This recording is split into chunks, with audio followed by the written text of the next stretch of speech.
here with my good friend Craig. Hello, Craig. Hello, Professor Flint. How are you? I'm good, mate. Yourself? I'm very good. We are here in the library at Flinders University Paleontology, and the library is a place full of lots of different papers and stories and information.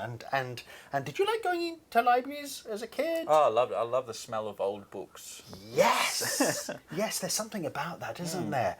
But I want to. We're going to talk a little bit about stories today, and partly your story. So take us back in time, not too far, not Might to see like, a dinosaur. Well, birds are dinosaurs, so possibly yes. Archosaurs. Yes. So I want to go back in time because it's always really interesting to talk to people that are interested in paleontology about what they were doing when they were young, to see whether they were the dinosaur kid or to see whether it was something else or a combination of things that led you to be sitting here with me in the library at Flinders University Paleontology. So, Tiwi Islands is where you're from. Yeah. Tell us a little bit about that and a little bit about some of the stuff that you did as a kid that I guess helped introduce you to the natural world. Yeah. All right, so yeah, I'm from the Tiwi Islands, which is 33 degrees north of Darwin, about 70 kilometres away. I grew up with an insatiable curiosity for the natural world, always out hunting with my dad, or, mum showing me shells and rocks on the beach. I still am asking a lot of questions. So yeah, I questioned everything I saw. Like I would see a horse bone or a buffalo bone or a kangaroo bone, and I'd be asking, what's this? How did it function? What purpose did it serve? Which is fascinating, isn't it? Because that's a lot of paleontologists. You might find a single bone in isolation, and you have to work out what it is. And you need to, all those questions you were asking as, and you're only 3 months old at the time. No, a bit older than that. But as a young kid, you're already starting to ask those questions that in studying paleontology and exploring the world of paleo are absolutely critical questions, aren't they? Yeah. Well, I was a critical thinker at a young age. I loved to explore how things worked. I would take things apart, put them back together, see how it would function. Of course, you can't do the same with animals. No, do not try that at home. But going hunting, tracking animals, learning the shapes that their feet would make would be indicative of their bones and how it was structured. Learning how an animal moves, and then of course hunting them and getting to eat them, butcher them, and I get to see the insides. I get to see fresh, real bones, and then compare them to fossilized, or well, not so much fossilized, but older exposed bones that are in the elements. And I just developed a curiosity and an interest in it. Yeah, and one of the things we often talk about at Dinosaur University is the importance of learning about animals that are alive now, learning about the natural world, whether it's animals that you might see in your garden, or if your garden happens to be the whole of the Tiwi Islands, learning about the animals that are there and understanding them, and by, I suppose, that very hands-on approach of hunting them, of cutting them apart and looking at them and stuff, that was able to give you quite a detailed knowledge and a great background, so that when you start looking at prehistoric kangaroos and thylacoleo and all of those things, you've got a sense of how muscles work. You've got a sense of the profile of the animal. Yeah. So so you did all that. Now, one of the things I find really interesting, and we see it with footballers, that in order to be an AFL footballer, you need to leave country. Yep. And of course, for Aboriginal Australians, being on country is fundamental to who you are. We folk, middle-aged white folk in lab coats, understand that a bit because we get very passionate about our quarter-acre block. And it's a really interesting, I find it a really interesting analogy in Australia that we love our block and our barbecue place and stuff. We love that. It's our home. It's really important to us.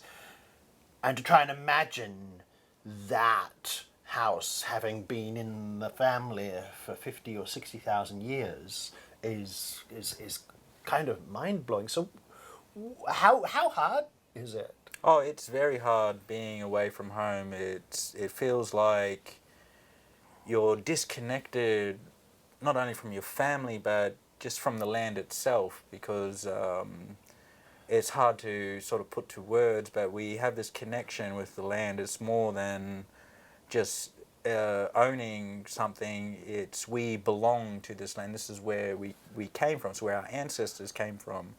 And all of our knowledge and everything has been learned on these lands, and we've got thousands of years of ethnobiological knowledge on how land and marine systems work, how the animals interact, and just all these relationships that are in that area. And there's also a bit of a spiritual connection as well, because we have this respect for the animals and the land. Like hunting them, for instance, it's not hunting for sport, it's hunting to survive. So we recognize that predator-prey interactions are important, because if there's too much agile wallabies overgrazing everywhere, the ecology is going to suck.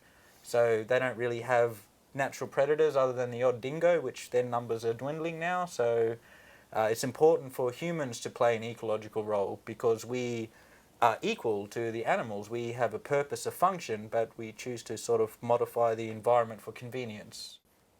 I'm interested to talk about now the idea of where you sit in that place, because it's an interesting place, isn't it? There's the traditional knowledge that you know, but you're also a person of science. Yep.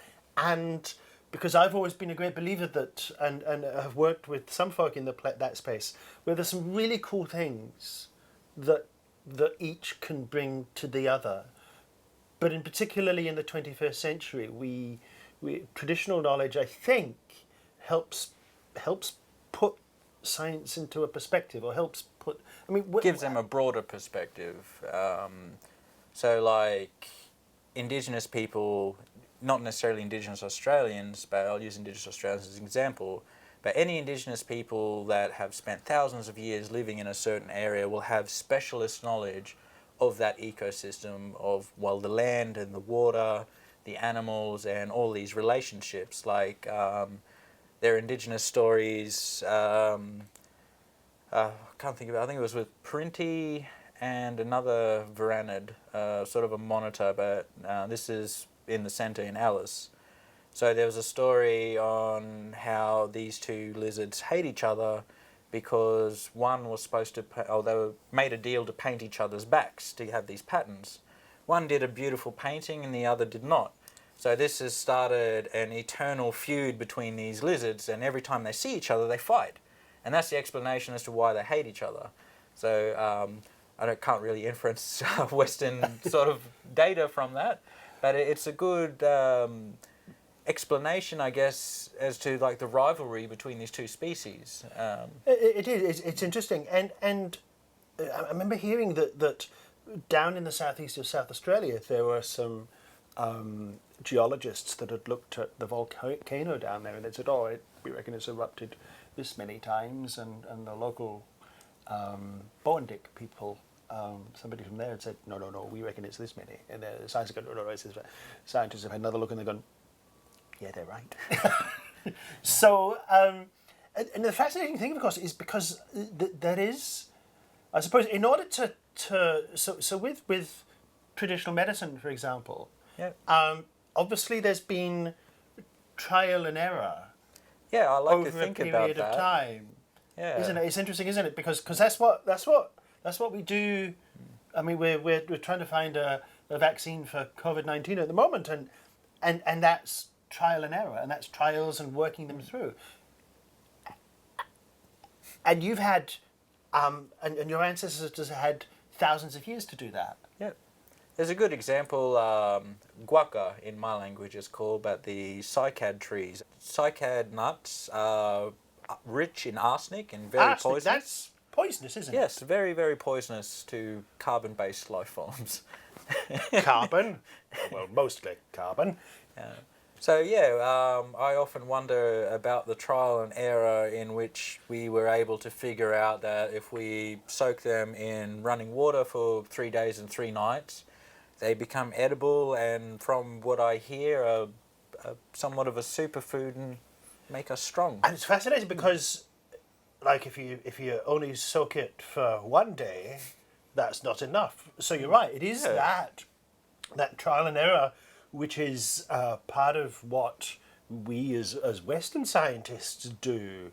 You have experiments and control groups and all of those things, and this is just done in a different way, but it's still similar. And I think that's what's really interesting, isn't it? Is to look at those similarities of acquiring knowledge. But the other thing, of course, is in the sharing of the knowledge. And in Western science, we have to Write it down, record it. We're in a library. Yeah. We're in a library full of scientific papers. Where's your library of scientific papers? It's all in here. It's passed on orally. So an elder has accumulated all this knowledge from learning from his elders, growing up, and it's his responsibility or her responsibility to pass this information on to the next generations. And this has been happening for thousands and thousands of years. And that's why language is important, yes, too, isn't it? Yes, because language is our identity, it's part of our culture, it's how we learned about the world and how things worked. As a kid, just learning, like the word for bone is bota in my language, but it can also be used for coins. I'm thinking, so they're hard, or because you...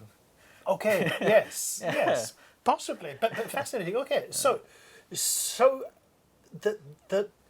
that oral tradition, because there are some in science who would say, well, we can't use that, we can't include that, because science is this quite specific process. Which is why I like science. So it wants to make sure that nobody's been fibbing. So like when you've recorded something in the Western world, it goes through the peer review process.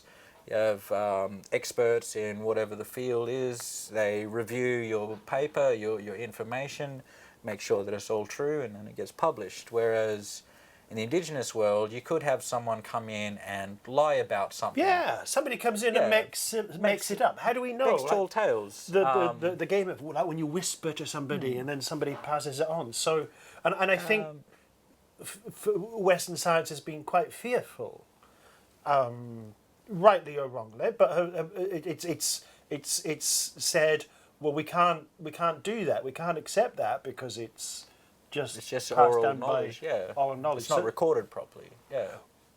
But then what's properly, isn't it? Yeah, well, properly is relevant to where you're from, what your culture is. Yeah. So how do you...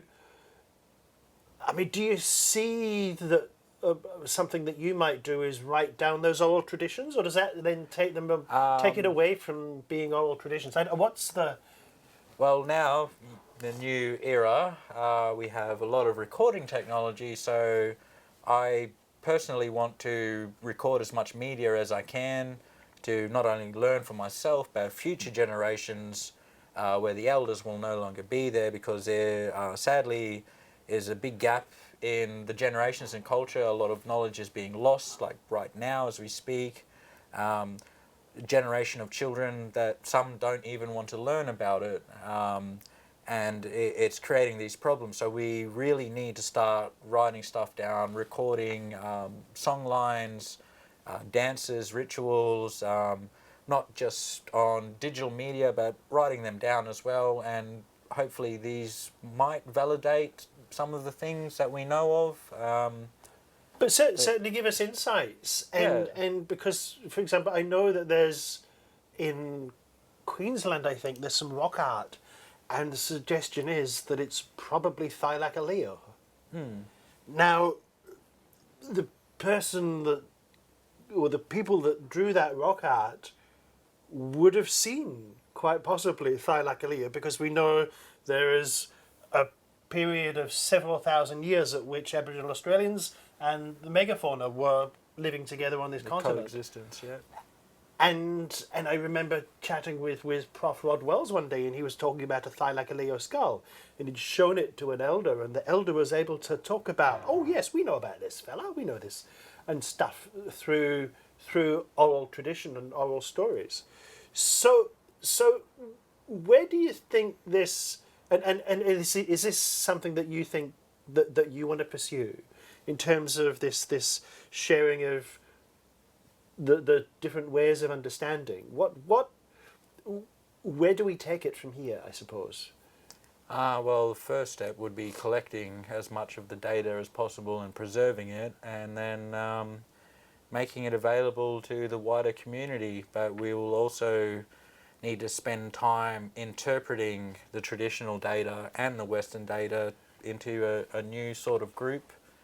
And I suppose also being cognizant of the protocols in handing down particular oral traditions. Yep.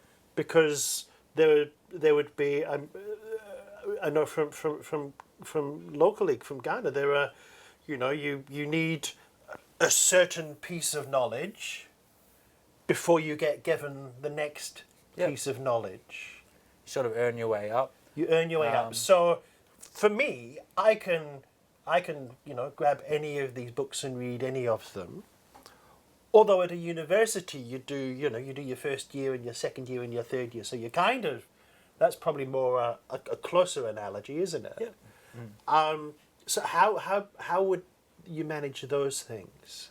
Well, I guess you'd have to split them into different sort of levels. Say if you're studying a particular area or animal, you could have the intro level of the ethnobiological knowledge, and you could bump it up to an intermediate and then an advanced level. There will be a problem with some knowledge pools because specifically with men's health and it's called men's business. Women aren't allowed to know what goes on, and vice versa, men aren't allowed to know what goes on with the women's business. So some knowledge would be restricted to gender, but being combined with Western science, I don't think it would be too much of a problem, especially if it's just on land and animals. Because again, it's an interesting thing. When there's a clash between what science would say, well, no, we need all of that. You need to give us everything, and yet there may be cultural protocols in place that have things in a particular way. Yeah. Some knowledge can't be shared outside of certain family groups because it's that family's role to keep playing their role that they play, or to keep that knowledge to them. Yeah, and I guess in that sense, then it's still, Western science can still, if it's about a particular animal, Western science can still do what it does. Yep. In studying that animal, it can still, we can do the observations, we can do all the things. We don't just on that particular aspect don't get that aspect of the traditional knowledge. Yep. Well, Western science can continue studying that animal. It's just having the indigenous knowledge on it will give you a better understanding of the animal's behaviour, its habit, its the way. And it's that broader context, I think. Okay, so we've talked about quite a few things, I think. So the whole idea of Western science and traditional knowledge, because it's not just paleontology, is it? Yeah, well, it's ecology, biology, bit of chemistry, many disciplines of science. So do you see more and more opportunities for conversations between the for want of a better description, between the two groups? Yes, this day and age there is more opportunity. Ethnobiological knowledge is now highly valuable to the Western science. They've finally recognised the importance of it. It's just a matter of collecting the knowledge and the data and encouraging more Indigenous people to share what they've learnt through their culture about the land or the animals, and to pass it on, because it is in line with our way is passing on this knowledge, because it just benefits everyone. And we're very sort of community based, so we as humans we need to think of ourselves as one big community. We all need to look after each other. We all need to value plants and animals a lot more than we do ourselves. And then there's a really interesting, an old local elder, friend of mine who passed away a few years ago. He said to me once, we didn't have a word for mine. Mine, something like in terms of possession. Oh, right? yeah, ownership, yeah. It's that stuff, that shared culture, that shared knowledge and stuff, rather than well, I know this and I'm going to keep on to this and stuff. It's much more about sharing and stuff. Look, thank you. Oh, you're most welcome. Anything else you'd like to add? Because we could probably talk for another 15 years. Yeah. Not really, not on the top of my head at the moment, but... But you're going home soon? Yes, I've got a bit of ecological work back home. We'll be trapping live animals and setting camera traps, collecting heaps of data, and be out in the bush again and in my element. In your element, on your land and stuff. And again, it comes back to that stuff I said earlier. Like one of the things I'm often talk about is like go into your gardens and learn about the animals that are in your garden. It's Even if quite it's just amazing. even if it's just the block on which you live, where when you're home, you get to do it in a bigger space on the islands. But it's so important to learn about the things about in your the backyard, nature, because you're a part of that, and that's a part of you. Yeah, well, even if you just take a square foot in your yard, mark it off, and look at what's living in there, you'll find all these little microhabitats, insects, a bit of some arachnids, but everywhere you look, well, out in the natural world, that's a habitat, this interacts with that, it shares a relationship with this, and when you take something out, there's a chain reaction, it affects these other systems. There's an example, I think it was on Craig Island, the green ants got blown away during a cyclone. They just blown away. So they started having a lot of troubles with the ecology, everything just started collapsing, and they had to import ants from mainland Darwin over onto the Craig Islands. Do they all come like on a big ship or something? Oh, I'm assuming. I'd like with to little imagine. Suitcases. Yeah. Well, they all form a boat and float out. Oh yes, the ants. An ant boat. Yeah. Yes. Which is fascinating, isn't it? You just take something, tiny little thing like that, blows away, and it has a huge and significant impact. Yeah, well, normally you'd think, just an ant, puny, insignificant, but it has such a big role in nature. And when they're gone, we will notice it. Same with a lot of insects. A lot of insects, as a kid, remember all the bugs on the windshield when you drive somewhere. Nowadays, there aren't so many. And it's very worrying, because once pollinators are gone, we're going to starve. We can't really grow any food anymore, and I think we'll all be eating fungi. Oh, a nice mushroom risotto. Yeah. Every day. Fungi and cockroaches. Yum. Save the bugs. Thank you again so much for joining me. You're welcome. And enjoy your time back home. And when you come back, you can tell us about your adventures. Oh, will do. I'll record some footage. Fantastic. Cheerio. Cheerio.